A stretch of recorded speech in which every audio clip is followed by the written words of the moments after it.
has this issue now been, latched onto by whether it is BJP latching onto what Mr. Kharge said or Congress latching onto what Basnagowda Patil Yatnal said? Are these issues that matter to the people of Karnataka? Ultimately, we should fight on have the lives of people improved in the last 5 years? Are they getting better roads, better infrastructure, hospitals, schools, education, etc.? Or should it be about who called Sonia Gandhi what, who called Narendra Modi what? Jagat, trust me, these are BJP and both Congress are trying to blame, first of all, blame each other, and also trying to take advantage of that emotions and emotions of Prime Minister Modi as well as Sonia Gandhi. But for the people of Karnataka, what matters is whatever happened, whatever the communal tensions or lack of development works in the last 5 years, and a lot of issues are there in Karnataka. So that we have to. People are worried about that. People are more mature, and people are thinking, want to know what they are going to get in the future. What is their future is. Okay. Not somebody's someone is abusing somebody that really don't bother the people. They're really not interested at all. Today, Amit Shah, Nalin Mehta, he while campaigning said that this is a reflection of the Congress losing its mental balance.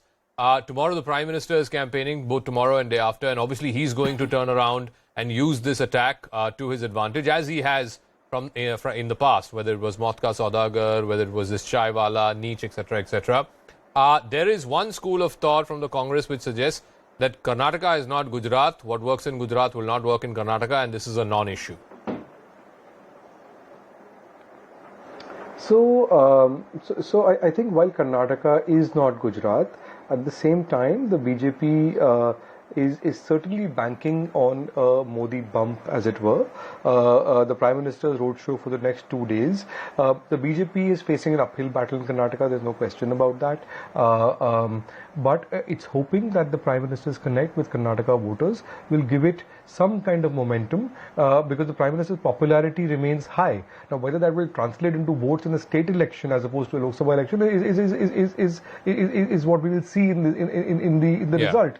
But the fact of the matter is, I'm not sure while how much of a game changer this is. The fact is, this is a bit of a gimme by the Congress, simply because every time you attack Modi personally, or are seen to be attacking Modi personally, it kind of boomerangs.